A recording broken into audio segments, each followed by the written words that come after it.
Você que se liga no canal do YouTube do Arro Preto, muito boa noite, se você está vendo este vídeo na data da estreia.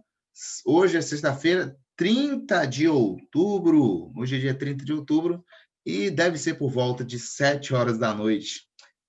Nesta noite de sexta-feira, esta é a EBD dos adolescentes, a nossa escola bíblica dominical, que não é tão dominical assim, não é? Você pode acessar ela todo qualquer dia da semana, não é? E que sai o vídeo toda sexta-feira, tanto a EBD dos adolescentes quanto a Escola Bíblica Dominical dos jovens. É uma escola bíblica dominical um pouquinho deslocada de dia, né? Os nossos vídeos de aula saem sempre nas sextas-feiras à noite. Bom, meus amigos, minhas amigas, nós estávamos conversando um pouquinho, né, nas últimas semanas, conversamos sobre a vontade de Deus, conversamos sobre viver de modo integral para Deus, não é? A gente cumprir de fato, quando o apóstolo Paulo diz, que é uma das minhas expressões prediletas do apóstolo Paulo, uma das grandes citações que eu gosto dele, é quando ele diz que quer comais, quer bebais, façais todas as coisas para a glória de Deus, né? Qualquer coisa, quer façais qualquer outra coisa, façam tudo para a glória de Deus, não é? A gente buscar a vontade de Deus e, de fato, cumprir essa vontade de Deus em nós. Bom, hoje a gente continua falando um pouquinho desse assunto, só que a gente está se aproveitando de uma data meio temática, meio comemorativa. É porque amanhã, sábado, dia 31, se você está vendo isso hoje, no dia 30 de outubro de 2020, amanhã, 31 de outubro de 2020, se completam 503 anos da Reforma Protestante, o aniversário de 503 anos da Reforma Protestante. Então, na nossa EBD de hoje, na nossa EBD dessa semana, nós vamos relembrar um pouco, nós vamos estudar um pouco o que foi a reforma, o que leva à reforma, para que reforma? Não é? A casa, era uma casa de alguém que estava precisando de passar uma tintinha, levantar uma parede. O que foi essa tal de reforma protestante? Foi gente saindo protestando na rua, com cartaz? Será? Então, nós vamos relembrar, nós vamos elucidar um pouquinho mais sobre a reforma protestante, meus amigos, minhas amigas, você que está aí do outro lado da telinha, tudo bem? Na semana que vem, esperamos voltar com a nossa programação normal, digamos assim, mas a gente faz essa pequena pausa, essa pequena inflexão, porque a gente não podia passar despercebido com essa data da Reforma Protestante, que é uma data que toda vez que nós celebramos essa data, a gente aprende sobre a igreja, sobre a história daquela igreja de 500 anos atrás, mas a gente aprende sobre nós mesmos, toda vez que nós refletimos sobre esse nosso passado. Então, meus amigos, desde já eu te convido para, nos próximos minutos, a gente passear um pouco, nós passearmos um pouco pela história da igreja e, por que não, do próprio cristianismo, né? A gente falar de reforma protestante, a gente acaba falando, sim, da história do cristianismo em si, tudo bem? Então, meus amigos, bora para o nosso vídeo, bora para a nossa aulinha, tudo bem? Vou compartilhar aqui com vocês uma pequenina apresentação que titio Vitor Daniel aqui no montou, tudo bem? E nós estamos falando da reforma protestante nessa nossa lição da EBD dessa semana, tudo bem? Então, que desde já Deus te abençoe, Deus me abençoe na condução também desse estudo e que nós possamos ser ensinados através da história da igreja, que a gente possa aprender com ela, tá certo? Bom, eu falei que a gente vai falar de história da igreja e realmente a história para falar de reforma protestante, eu tenho que falar da história não só da igreja protestante, mas da história da igreja como geral, a história do cristianismo, para a gente entender como que nós chegamos no nível da reforma protestante. Bom, meus amigos, então eu volto com vocês lá no livro de Atos, quando nós vamos analisar o livro de Atos e as cartas gerais, as cartas seja de Paulo, as cartas de Pedro, João e o livro do Apocalipse. O contexto em que esses livros são escritos. O livro dos Atos e as cartas, a maioria das cartas, é escrita numa época de intensa perseguição do evangelho. Era uma época em que a igreja primitiva, o cristianismo nascente logo ali, era violentamente perseguido. Primeiro pelos judeus, que se opunham àquilo que eles chamavam da seita dos cristãos, a seita de Cristo. Enfrentamos a oposição, primeiro, a perseguição dos judeus e depois do próprio Império Romano, né? Então, antes, por que a gente teve essa perseguição? Essa perseguição vem justamente da pregação do evangelho, né? O evangelho é pregado ali quando Jesus sobe aos céus, no comecinho do livro de Atos, né? Que ele diz: ser-me-eis minhas testemunhas em Jerusalém, em toda a Judéia, Samaria e até os confins da terra, que está lá no livro de Atos, capítulo 1.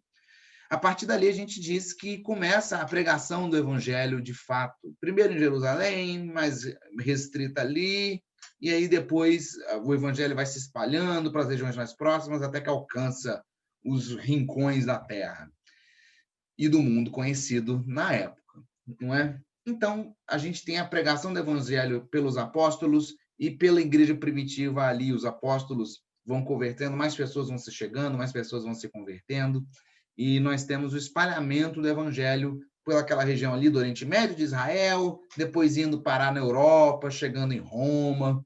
Então, nós temos esse período de intensa pregação do evangelho, que coincide também com um período de intensa perseguição, como eu já falei. Primeiro dos judeus, depois pelo próprio Império Romano, a perseguição oficial do Império Romano, que se acentua sobremaneira na época de um imperador famoso, né? O imperador Nero, que ficou famoso por, dizem os relatos, ter incendiado uma parte da cidade de Roma para colocar a culpa nos cristãos, né? Para dizer que os cristãos tinham se sublevado, tinham se revoltado, e para justificar essa perseguição aos cristãos por ali.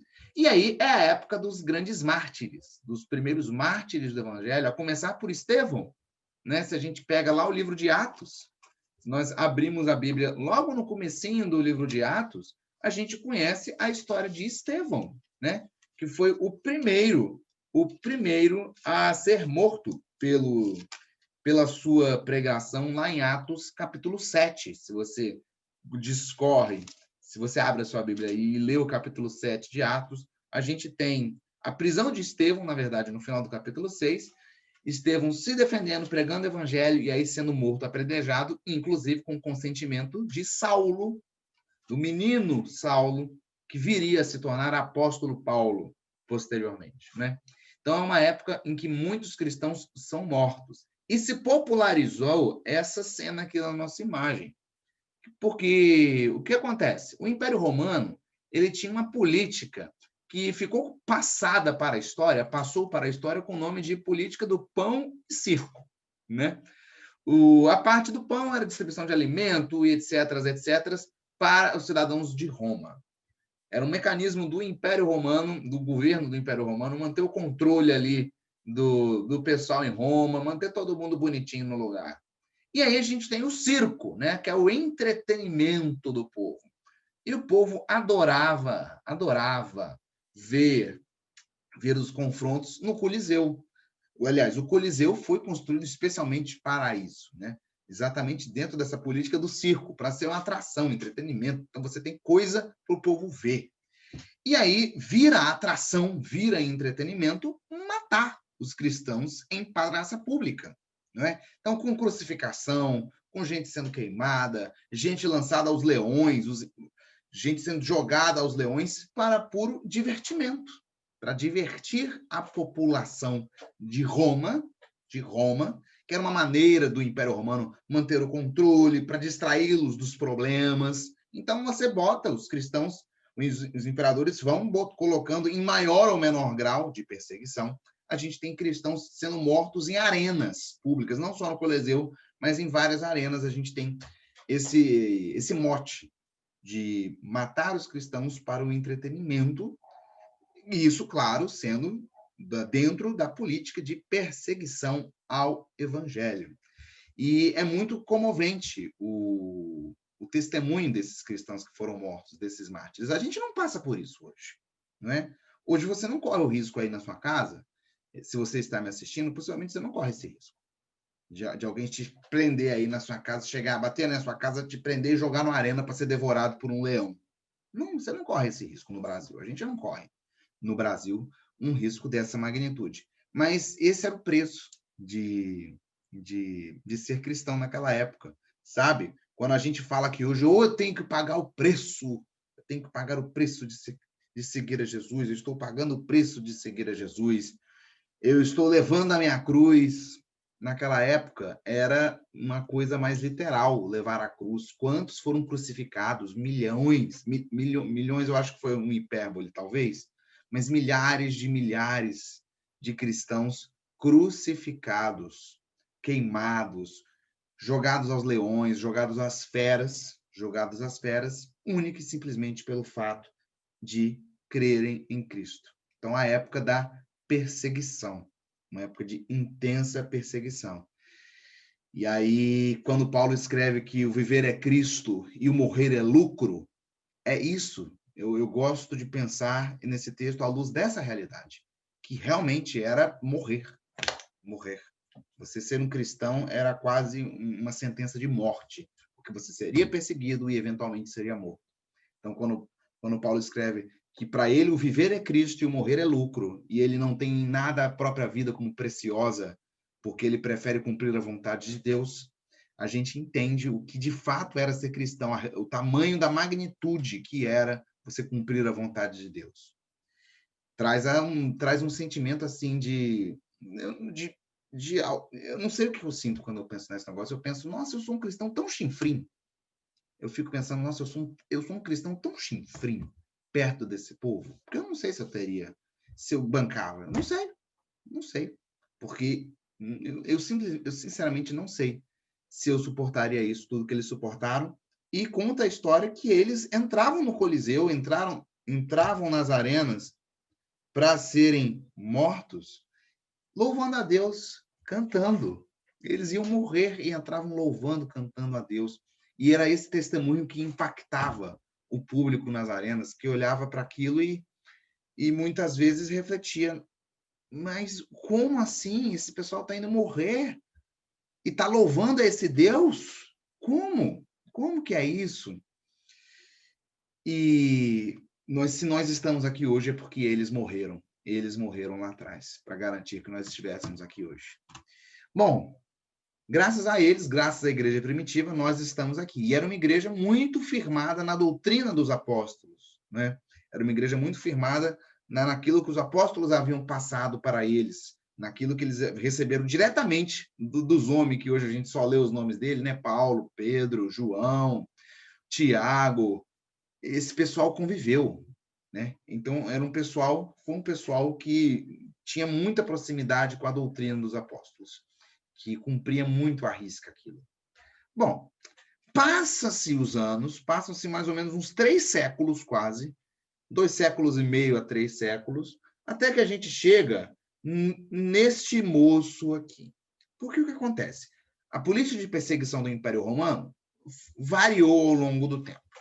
Só que em 312, no ano de 312, acontece um fato que mudaria um pouquinho a história. Porque acontece a conversão do imperador Constantino. O imperador romano se converte ao cristianismo. Há uma discussão se de fato foi uma conversão genuína, se foi mais um conchavo político, porque ele viu que nessa época, no ano 312, o cristianismo já dominava boa parcela da população. Boa parcela da população do Império já era cristã. Então, há algumas controvérsias se foi mais uma conversão genuína ou um movimento político do Constantino. Mas o fato é que ele se converte ao cristianismo, é batizado, inclusive, e em 312, antes de uma batalha que ficou famosa, que ele sonhou com Cristo, dizendo a ele, com Deus, dizendo para ele que ele iria ganhar a batalha, e no dia seguinte ele aparece com um emblema cristão no capacete e ganha a batalha, e acredita a batalha a Deus. Perdão, engasguei aqui, gente. E então passa para a história essa data deste ano. E aí Constantino ele vai fazer o que a gente chama de os éditos ou editos de Milão. Os éditos de Milão. O que são esses éditos. São 2 documentos, foram 2. O primeiro deles permitia, acabava com a perseguição de vez. O primeiro dos documentos, o primeiro do Édito de Milão, foi logo no ano seguinte, em 313, permitia a conversão ao cristianismo, legalizava o cristianismo, tornava ok você ser cristão. E aí, no segundo Édito de Milão, o Constantino ele ordena que fossem devolvidos aos cristãos as posses, os bens materiais, os locais de culto, as propriedades que haviam sido confiscadas durante os tempos de perseguição. Porque durante a perseguição era assim. Era assim, você tinha seus bens confiscados. Muitos cristãos viviam em catacumbas, no subterrâneo. E a gente tem várias cidades da Europa com isso ainda bem presente, as catacumbas por baixo, que era escondido, porque não podia ser nada, e a pessoa se escondia lá para não ser vista, porque senão, se fosse vista, fosse pega, seria morto.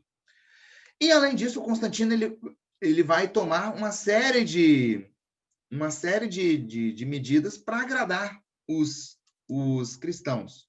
Então, ele vai abolir alguns jogos pagãos, ele vai liberar o clero da igreja, o clero de alguns deveres, ele vai proteger a igreja das perseguições, sobretudo dos judeus, por exemplo, e manda, por exemplo, ele chega a mandar que o domingo, que era um dia cristão, certo? O domingo era uma instituição do cristianismo, o dia domingo de descanso, chega a ordenar que o dia de domingo fosse respeitado no império inteiro.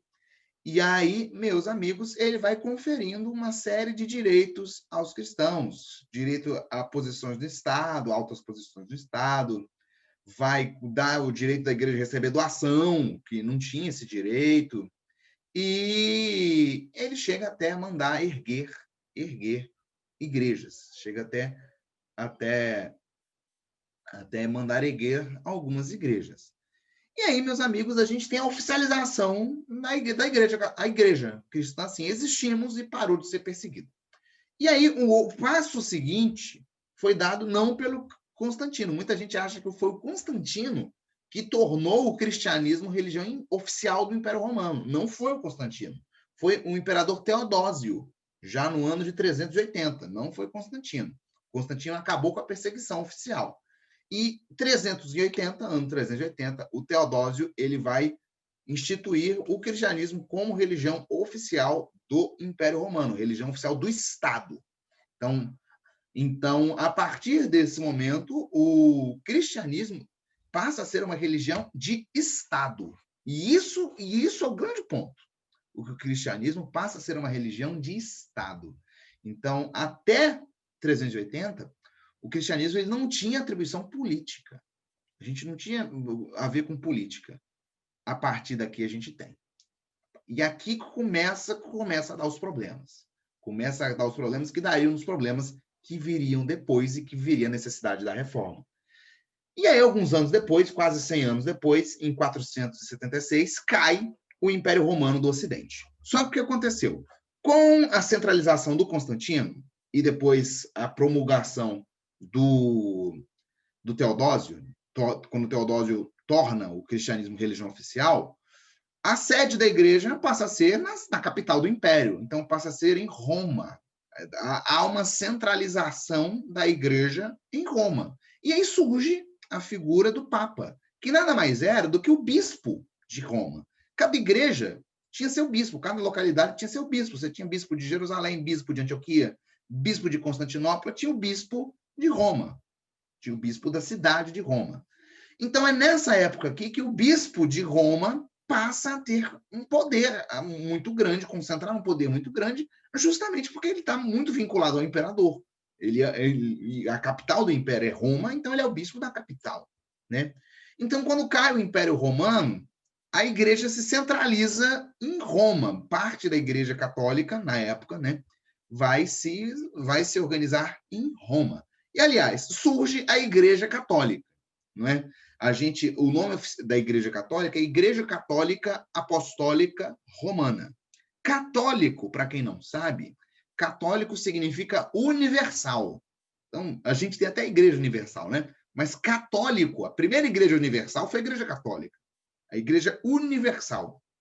Então, Igreja Católica Apostólica Romana. Surge a Igreja Romana, com sede em Roma, é uma igreja universal, ampla, geral, para todos, apostólica, baseada na doutrina dos apóstolos, e sediada em Roma, a Igreja Católica Apostólica Romana. E aí ela permanece, e é um dos grandes alicerces da Idade Média, essa Igreja Católica. Então, o que acontece na Idade Média? A gente tem a centralidade do Papa. Centralidade do Papa, o Papa ganha poder. Até porque, se vocês lembram das aulas de história, na Idade Média, poder é sinônimo de terra. Se você tem terra, você tem poder. E a igreja recebe terras. A igreja tem as terras dela lá na Itália, no que hoje é a Itália, né? Tem as terras dela ali perto de Roma, na Península Itálica, no que hoje é o país Itália, e começa a ser dona de várias propriedades pela Europa inteira. A Igreja Católica chegou a ter foi muita terra que a Igreja Católica tinha. E aí começa a se envolver em questões políticas, porque a Igreja Católica, a Igreja deixa de ser uma instituição religiosa para ser uma instituição estatal. O Papa passa a ter um poder terreno, né? O Papa, ele é um chefe de Estado, um chefe de Estado. Então, a gente tem a mistura do eclesiástico com o político. E aí, meus amigos, e aí, minhas amigas, a gente começa a ter um processo aos poucos, a gente entende, dentro das igrejas protestantes, a gente entende que, aos poucos, houve um afastamento da doutrina dos apóstolos. Então, está registrado nos anais da história as confusões envolvendo a eleição de papa, as brigas entre famílias poderosas, porque aí os nobres mandavam os filhos para serem clérigos, para fazerem parte do clero, os grandes nobres da Europa, as famílias de nobre. E aí tinha as disputas políticas nas eleições de papa, Papa se envolvendo, a gente tem envolvimento da igreja em questões terrenas, de guerra. A gente chega a ter um fato curioso que, na Idade Média, muitos reinos, o rei era coroado pelo Papa. Os reis eram coroados pelo Papa. O Carlos Magno, na França, é coroado pelo Papa, num gesto que seria até repetido pelo Napoleão, quase 1000 anos depois. E, aliás, um pouquinho mais de 1000 anos depois. E a gente tem a formação, inclusive, do Sacro Império Romano Germânico, né? Que foi uma tentativa meio de que é um Império Romano versão 2.0 da Idade Média, o Sacro Império Romano Germânico. E a gente tem envolvimento de papa, denúncia de corrupção, de escândalo sexual dentro da igreja. Foi uma loucura a Idade Média. E houve esse afastamento da doutrina dos apóstolos, que nós entendemos que aconteceu.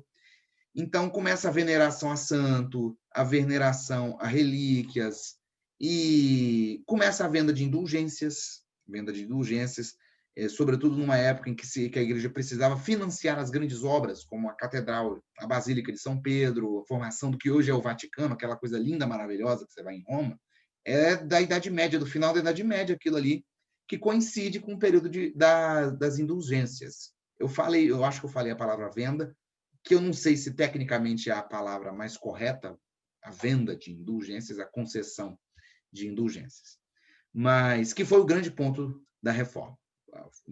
Talvez o principal deles foi a venda de indulgências. Pois é. Então, essa degradação moral da igreja, o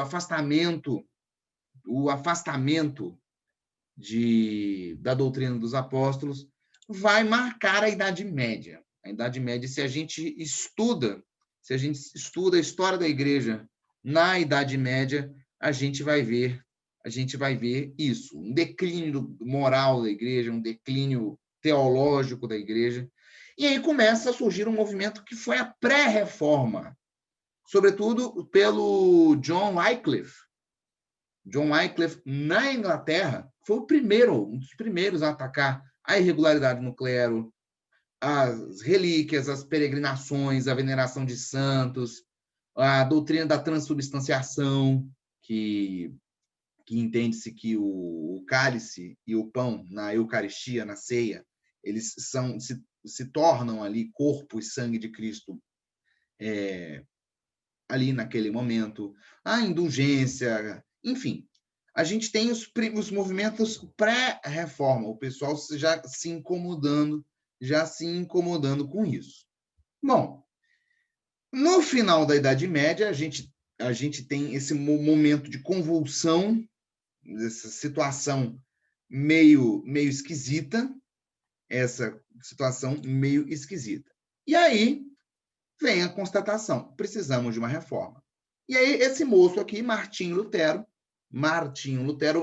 um monge alemão, em 1517, no dia 31 de outubro, ele publica 95 teses, que ficam conhecidas como as 95 teses de Lutero, na igreja do castelo de Wittenberg, na Alemanha, cidade onde ele morava. E se nós pegamos o Lutero, as 95 teses do Lutero, o principal ponto para o Lutero era as indulgências, que eram dadas em troca da concessão do perdão, e segundo a igreja, fazia com que diminuísse o tempo no purgatório. Inclusive, é uma frase de popular que assim que entra a moeda na caixinha, a alma sai do purgatório. Fica famosa. É uma frase famosa dessa época. Então, o Martinho Lutero se posiciona contra as indulgências, sobretudo. Claro, contra a degradação toda, mas o ponto de partida do Lutero foram a venda das indulgências. E aí, meus amigos, isso estoura movimentos reformistas por toda a Europa. E o que acontece? A intenção do Lutero nunca foi criar uma nova igreja, que foi o que acabou acontecendo. A gente acabou criando uma nova igreja, aliás, várias denominações cristãs a partir da Reforma Protestante. Mas não era a intenção do Lutero. A intenção do Lutero era reformar a Igreja Católica. Ele era um monge católico. Então, a intenção dele era que a Igreja Católica refletisse e se consertasse de dentro para fora. O que não aconteceu. Esse foi o ponto. O Lutero e os outros reformadores, eles tiveram fortíssima oposição dentro da Igreja Católica, sobretudo dos setores dominantes da Igreja Católica da época. O Lutero chegou a ser excomungado, ameaçado de morte, toda uma novela. E aí, então, cria-se as igrejas, começam a surgir os movimentos de denominações protestantes fora da igreja, dada a impossibilidade de reformar a igreja de dentro para fora. Da impossibilidade que ficou constatada na época de que a Igreja Católica fosse transformada, fosse renovada. Então, a gente tem as denominações protestantes. Então, surgem os presbiterianos, a Igreja Anglicana. A Igreja Anglicana é um capítulo à parte da história que envolve mais disputa de ego do Henrique VIII lá na Inglaterra do que qualquer coisa, na minha humilde opinião. Mas surge a Igreja Anglicana, a Igreja Presbiteriana, os metodistas, surgem os luteranos, a Igreja Luterana, como não dizer, e mais à frente, surgem os batistas. Nós, a Igreja Batista, a gente não é de 1500 dessa época, nós viemos depois. Aliás, a origem certinha e precisa dos batistas é um alvo de discussão da historiografia. De onde é que nós viemos, de fato? Porque nós não somos reformados originais, nós viemos depois, a gente veio mais ou menos um século depois, se eu não estou enganado, se eu não me falha a memória. Bom, e a reforma, então, vai acontecer, primeiro com as 95 teses do Lutero, e aí a gente tem os famosos 5 solas, em latim, tá certo? Sola Scriptura, sola fide, sola gratia, solus Christus e soli Deo gloria. Que, se a gente traduz para português, somente as Escrituras, somente a fé, somente a graça, somente Cristo, somente glória a Deus. Tudo bem? Meus amigos e minhas amigas. E aí, meus amigos, isso tudo baseado no entendimento que os reformadores tiveram do que era o cristianismo. Então, primeiro, eles defendiam a centralidade das Escrituras. Porque o que acontece na Igreja Católica? nós temos 3 fontes de autoridade na Igreja Católica. As Escrituras, que são completadas pela tradição da Igreja e pela autoridade papal, em algumas situações. Mas a gente tem essas 3 fontes de autoridade na Igreja, 3 fontes. A Bíblia, a tradição da Igreja, ou seja, o costume da Igreja ao longo do tempo, e o Papa. São as 3 fontes principais de autoridade da Igreja Católica. O que a Reforma vai dizer? Nananina, não. Só as Escrituras. Porque eles entendiam que grande parte dos problemas que estavam acontecendo ali eram pelo fato de que a Igreja tinha abandonado as Escrituras e passado a seguir a tradição humana. Então, a conclusão que se chega é só as Escrituras bastam. As Escrituras são suficientes, a gente não precisa de complemento humano, a gente não precisa de nada, né? Como vai dizer a Bíblia lá no livro de 2 Timóteo, né? A segunda carta de Paulo ao menino Timóteo, lá no capítulo 3, versículo 16, que vai dizer que toda a Escritura é divinamente inspirada e proveitosa para ensinar, para repreender, para corrigir, para instruir em justiça, para que o homem de Deus seja perfeito e perfeitamente preparado para toda boa obra. Então, somente as Escrituras. Somente a fé, o sola fide, não é? Que o homem só pode ser salvo mediante a fé. Nada mais tem poder de salvar. Nenhum sacramento, não é nenhum sacramento, não é nenhuma penitência, não é uma indulgência, não é nada que venha de obra humana. Nada, nada, nada. Somente a fé. Não é penitência, não é sacrifício, não é indulgência, não é ninguém, não é padre, não é papa, não é nada, nada. Apenas a fé, não é obra nenhuma, não é? Em contraste justamente com essa figura da indulgência, principalmente, mas a tradição que diz que as obras têm papel na salvação, que é uma interpretação errada do texto de Tiago, né, que diz que a fé sem as obras são mortas, né? Mas as obras sem a fé não valem de nada. As obras sem a fé não valem de nada. Então, o ponto central é que a fé tem poder de salvar. Isso baseado lá no livro de Efésios. Efésios 2, capítulo 8, que vai dizer: pela graça sois salvos por meio da fé, e isto não vem de vós, é dom de Deus, não vem das obras, para que ninguém se glorie. Então, somente a fé e somente a graça, o terceiro sola. A graça, a salvação é pela graça, não é por ninguém. É efeito apenas da graça de Deus. Ninguém é salvo por mérito próprio, por obras, por ninguém, por meio de ninguém. E pela fé, mediante a fé. Somente Cristo, o solos Christus, que vai dizer que Cristo é o único mediador entre Deus e os homens. Apenas, única e exclusivamente. Não tem mediador. Porque o que aconteceu na Idade Média é que o Papa, os padres em geral, os religiosos, faziam esse papel, às vezes, de mediação, tá certo? De intermediário. E os santos, o grande ponto é os santos, a veneração aos santos, que são considerados como intermediários, né? Na ideia da Igreja Católica, o santo foi uma pessoa de muito destaque, que viveu uma vida muito justa e que é um exemplo a ser seguido, e que ele é um mediador, ele está lá no céu e ele funciona de instrumento, de ligação com o próprio Cristo, né? Ele funciona de instrumento como se fosse uma intermediação da mediação. Cristo continua sendo mediador, mas a gente tem essa intermediação nossa para Cristo, porque assim, a gente é pecador, né? Nós somos pecadores, então a gente às vezes precisa de uma forcinha, de alguém melhor que a gente, alguém que foi melhor que a gente, para ir lá e bater na portinha de Jesus, assim, Jesus, olha para aquela pessoa ali, né? Então, que era essa mediação dos santos. Aqui não. Só Cristo. Há um só Deus e um só mediador entre Deus e os homens, Cristo Jesus. Ponto, acabou. E soli Deo glória.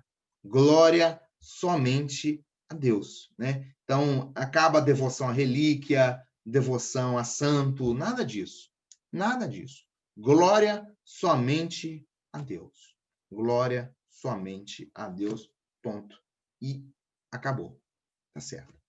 Então, são 5 solas, as 5 frases que resumem a reforma protestante. E aí, o que acontece depois disso? A Igreja Católica vem com o movimento de contra-reforma. A Igreja Católica vem com a contra-reforma para ressaltar tudo isso que a reforma protestante criticava. Eles vão ressaltar tudo isso. E aí a gente tem a volta da Inquisição, que a Inquisição tinha dado um tempinho, volta a Santa Inquisição, que a igreja chamava, volta a Inquisição para justamente coibir os pensamentos protestantes, e vai reafirmar tudo isso vai ser reafirmado na Contra-Reforma da Igreja Católica, que acontece ali alguns anos depois. E aí nós estamos aqui hoje, chegamos nos dias de hoje, né?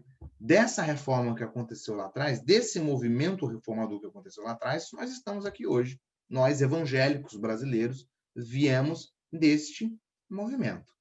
E aí, meus amigos, a gente via que, nitidamente, a Igreja Católica precisava de uma reforma. Ela precisava de uma reforma 500 anos atrás. Nitidamente precisava, não dava para continuar do jeito que estava, não. Precisava de uma reforma. A pergunta que eu lhe faço é: precisamos de uma reforma hoje? Será que hoje a gente também precisa de uma reforma? Meus amigos, a reforma protestante nasce desse desejo que a igreja refletisse a vontade de Deus, né? Foi gente que parou, olhou e percebeu que, poxa, a gente está fora do propósito de Deus. A gente está fazendo as coisas errado. Deus não aprova isso que está acontecendo, não. E a gente precisa mudar de direção. Então, esse foi o ponto principal da reforma protestante.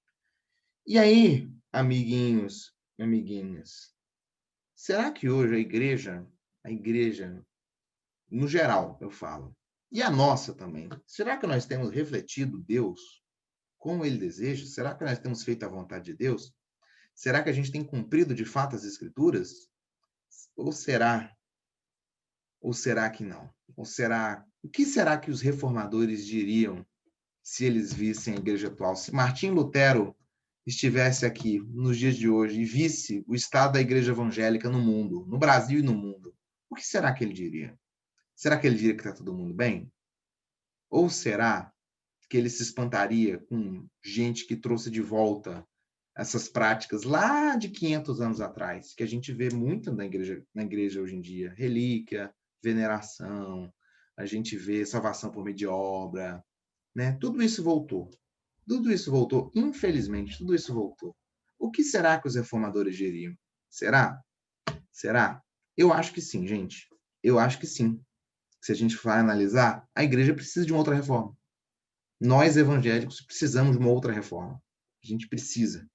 Porque muita gente se perdeu no meio do caminho. Alguma coisa deu errado e a gente foi se perdendo novamente. Do mesmo jeito que a Igreja Católica foi se perdendo lá atrás, a gente se perdeu de novo. E aí eu acho que sim. Se você for perguntar, sim. A gente precisa de uma nova reforma. A gente precisa olhar para dentro e olhar e fazer o que o apóstolo Paulo recomenda lá em 1 Coríntios, que é examinar-se a si mesmo. A gente se examinar, fazer esse autoexame e ver aquilo que está errado, aquilo que não agrada a Deus. E aí, meus amigos, a reforma começa dentro de cada um de nós, né? A reforma começa de cada um de nós. O Lutero só começou aquilo há 500 anos atrás porque a reforma primeiro foi nele, foi no coração dele. Foi ele. Deus moveu ele. E aí, meus amigos, a reforma começa conosco.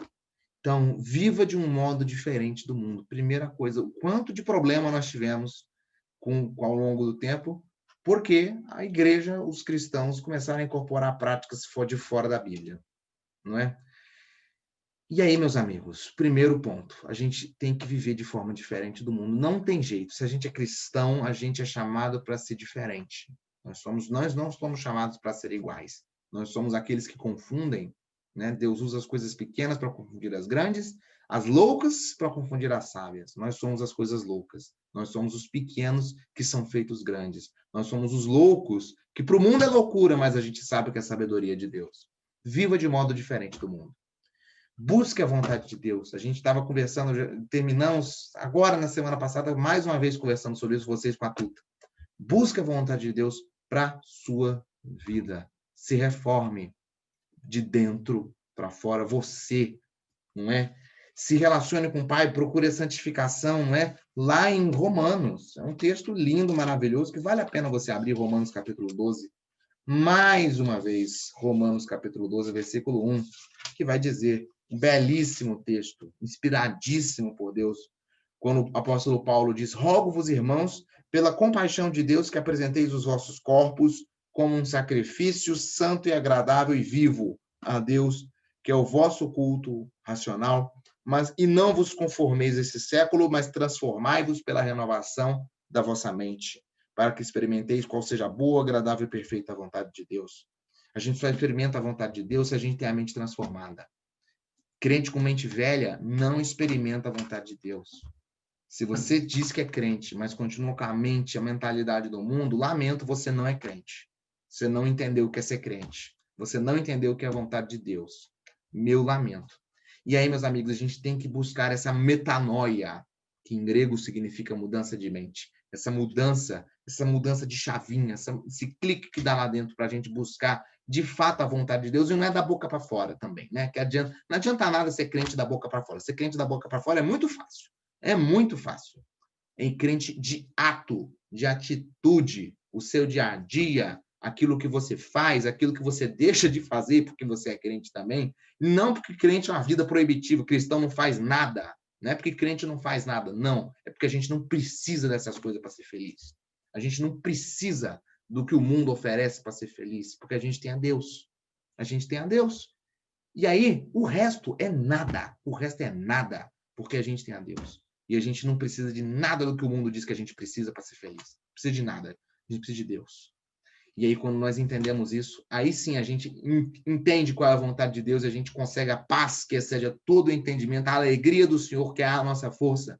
E aí a gente consegue viver plena, tranquilamente, confiando que Deus nos ama, que a gente é amado por Ele, que Ele cuida de nós e que Ele tem um plano para a nossa vida, meus amigos. Então, busque a vontade de Deus, se relacione com o Pai, procure a santificação, que é estar perto de Deus, é estar cada vez mais parecido com Cristo. E eu encerro com esse mote, esse lema, que é Ecclesia Reformata Semper Reformanda. Igreja reformada sempre em reforma, né? A reforma, ela é contínua. A reforma na igreja, ela é contínua. A gente está sempre se reformando para buscar qual a vontade de Deus, para identificar aquilo que está fora da vontade de Deus e corrigir. E nós, como cristãos, também. Nós, como cristãos, como pessoa, igualmente. Ecclesia reformata sempre reformanta. A gente se reforma todos os dias, pela intimidade com Deus, pelo convívio com Deus, e a gente vai se moldando cada vez mais à vontade de Deus. E é isso, meus amigos. Semana que vem estamos de volta, possivelmente com a Tuta, semana que vem. E nosso estudo de hoje é esse, sobre a reforma, e que Deus abençoe a gente e que Deus nos ajude a nos reformarmos cada dia, que todo dia Deus nos dá essa chance de nós nos reformarmos. Tá certo, meus amigos? Então, que Deus abençoe a todos nós. Fiquem com Jesus e até a próxima lição DBD. Tudo bem? Tchauzinho. Fiquem com Jesus.